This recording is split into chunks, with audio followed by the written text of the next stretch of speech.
Isang kaba isoga dibba kanafan hidhatte dina koo jibba yaa kun lola jibraadhaan fingeessu qabo lammiin jiran si duuka jabaadhu obbo guddaan isaan kaba isoga dibba kanafan hidhatte dina koo jibba yaa kun lola jibraadhaan fingeessu qabo lammiin jiran si duuka jabaadhu obbo yaa kun lola jibraadhaan fingeessu qabo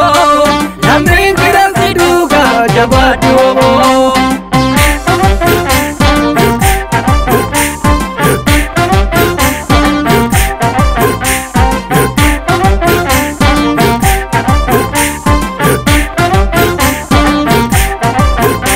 Yoo barii hindi haatu dukkanti cimaa galma koo gahuudhaaf kufaatiin jira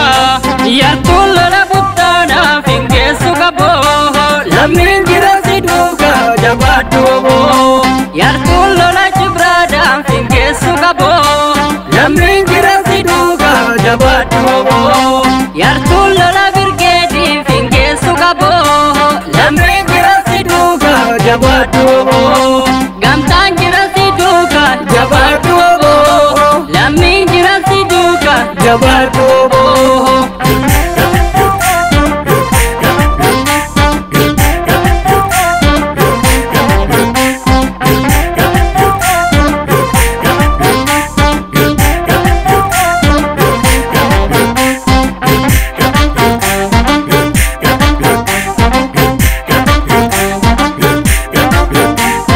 Gaafanne gaaffii walirraan cinne mirga abbaa biyyummaa dhimma finfinne nuuf deebifna jenne kaataa si'enne otoo eenyu barhaan bara lakkoofne nuuf deebifna jenne kaataa si'enne otoo eenyu barhaan bara lakkoofne abbaan fedhes galuu an irbuun ganuu hin raafamu bubbee ormi raafamu fagaatu galmi koo naga buleeti jabaadhu jajjabee gadatu keeti. Kona kabuleti jabaadhu jajjabee gadatu keeti jabaadhu oromo gadatu keeti jabaadhu sabako gadatu keeti jabaadhu oromo gadatu keeti jabaadhu sabako gadatu keeti jabaadhu oromo gadatu keeti jabaadhu sabako gadatu keeti.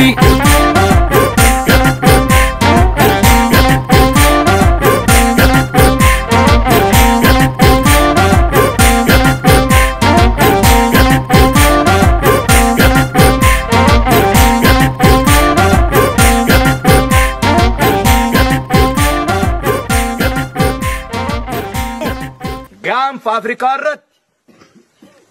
impaayera Itoophiyaa keessa isheen turte guutuu Afrikaa irrattu saba guddicha sana kabajaa safuu fi namummaa itti horra sun ta'uu baate itti wareegamna malee harka hin kennannees hin beeknu dhaloota akkasiitu Oromiyaa keessatti